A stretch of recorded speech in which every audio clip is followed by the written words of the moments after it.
Voilà pour les titres. Bienvenue à tous. Au Gabon s'est tenue une formation sur les techniques d'élevage dans la commune de Bikélé, située dans le nord de la capitale Libreville. Une initiative de la Société meunière et avicole du Gabon qui vise à appuyer l'initiative privée dans ce secteur en pleine croissance, en donnant des instruments nécessaires à l'éleveur pour obtenir un produit de bonne qualité sur un marché concurrentiel. Reportage Paul Avougou Ndila.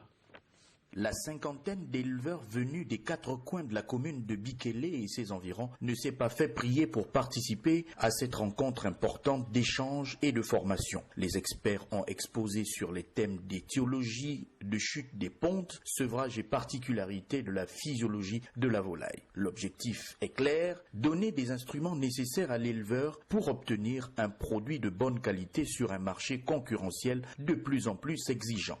Aujourd'hui, sur Libreville, on a 4 centres de distribution. Oyem est ouvert aujourd'hui. Le Haut-Ogoué, d'ici la fin de cette année. Mouila est déjà ouvert. Donc en fait, il y a un fort développement sur le réseau de distribution. Donc plus les éleveurs sont performants, plus nous pouvons leur donner d'aliments. Les questions d'alimentation et de traitement de la volaille ont focalisé l'attention des participants et constitué le menu des débats entre éleveurs et vétérinaires. De la composition des aliments au calcium, au traitement des infections, rien n'a été laissé au hasard pour donner des leviers nécessaires à la production des poussins de qualité. La satisfaction des participants est donc sans équivoque. Mais c'est une très bonne chose, parce que la formation, c'est justement ce qui nous manque, quoi. Et donc, on d'apprendre constamment et tous les jours. Donc, on ne peut pas se satisfaire parce qu'on a quelques bêtes qu'on élève et puis se dire qu'on est devenu un bon éleveur.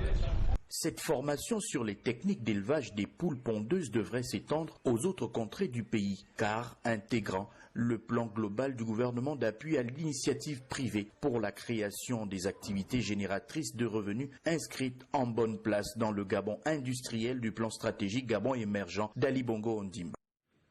Au Nigeria, les conséquences de la chute des cours du brut se font encore durement ressentir. Le pays a enregistré un repli de 2,24% de son produit intérieur brut au troisième trimestre 2016. On en parle dans cette compilation que nous propose Inès Awansour, compilation qui nous conduira également au Maroc, en Côte d'Ivoire et en Afrique de l'Est.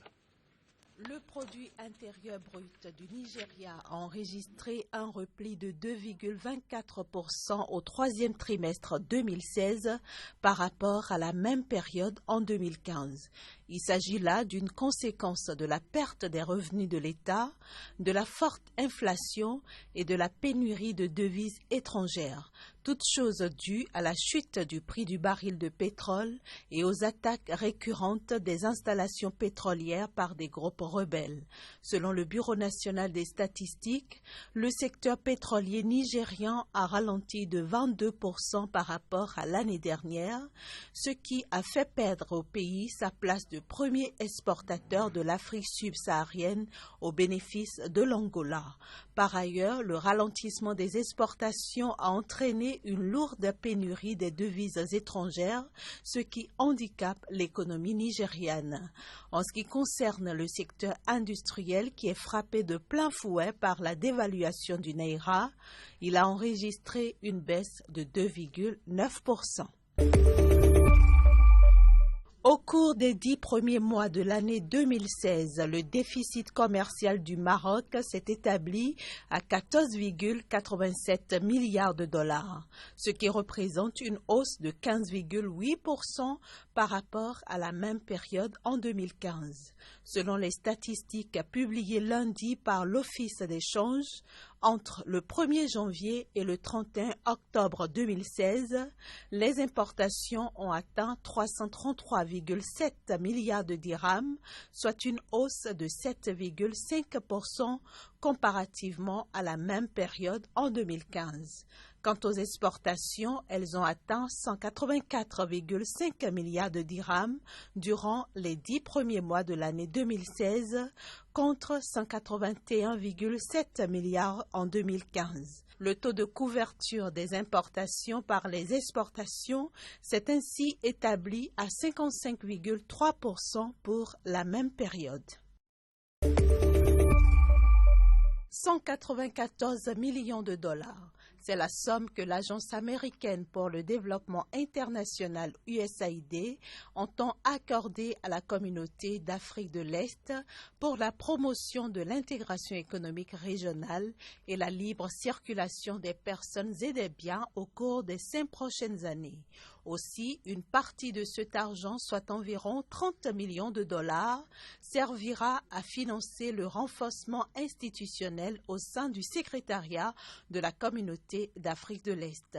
Le reste de l'argent servira à appuyer d'autres partenaires au développement dans leurs efforts de contribution au programme d'intégration régionale. Nouveau coup de pouce pour le développement du secteur de la transformation des noix de cajou en Côte d'Ivoire. Les entreprises locales évoluant dans ce secteur bénéficieront désormais d'une prime de 400 francs CFA par kilogramme de noix de cajou transformées qu'elles exporteront. Cette mesure, déjà valable pour les 5 prochaines années, pourrait s'étendre sur 2 années supplémentaires. De quoi booster davantage les rendements de ces entreprises qui sont déjà exemptés de taxes à l'exportation et bénéficient d'exonérations fiscales. A préciser que la capacité de transformation des noix de cajou de la Côte d'Ivoire, qui est actuellement de 90 900 tonnes, pourrait atteindre 214 500 tonnes en 2017.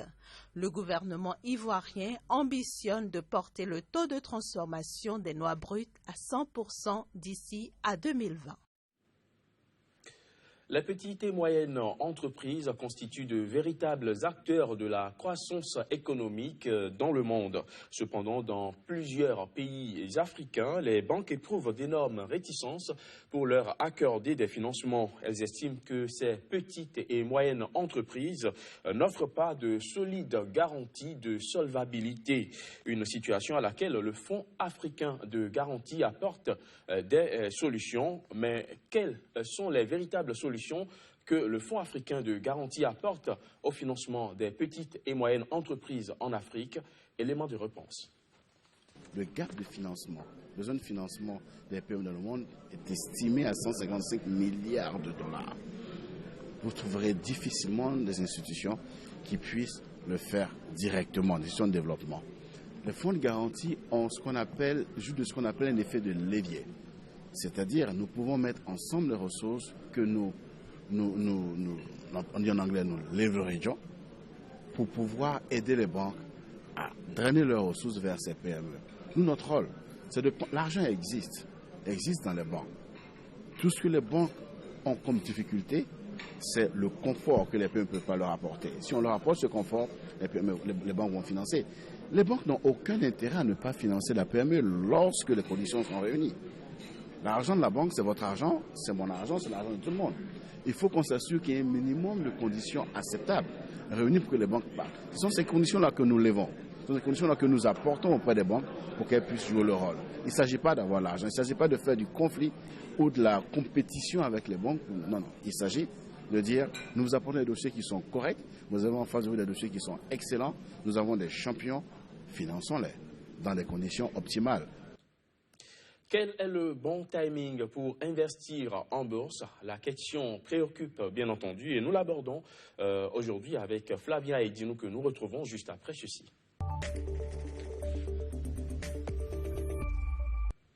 Flavia Edinou, consultant en bourse, conseiller en investissement. Un plaisir chaque fois renouvelé de vous retrouver sur le plateau du Journal de l'économie pour parler bourse. Aujourd'hui, nous parlons du bon timing pour investir en bourse. Tout à fait, cher ami Emmanuel Crépy. Vous savez, être au bon endroit, au bon moment, est un art que les investisseurs riches comprennent très bien et savent justement s'en servir. Vous savez que c'est d'ailleurs cela qui les a amenés à amasser une petite ou de grande fortune par la bourse. Ce qui est important, c'est qu'ils font confiance à leur intuition et ils savent que ce que j'investis aujourd'hui va me rapporter des gains importants demain. Ils ne se laissent pas envahir par la peur du risque. Et donc, devenir un investisseur riche demande bien évidemment quelques atouts. Il faut avoir le bon timing. Quels sont ces atouts finalement? Alors, on va dire tout simplement que c'est d'abord une connaissance approfondie d'un domaine précis qui amène quelqu'un à prendre les bonnes décisions à un moment où il faut et de la manière la plus judicieuse possible. Alors, il faut dire que l'investisseur qui veut réussir son investissement en bourse, c'est attendre le moment opportun pour entrer sur le marché, acheter ou vendre, ou savoir sur quel titre ou sur quel autre instrument financier agir. Le bon timing dépend alors de quelques principes de base qu'il est important de respecter pour aller de l'avant. Alors, dites-nous, quels sont ces principes de base à respecter pour pouvoir bien investir en bourse? Alors, première chose, vous devez savoir dans quoi vous allez investir.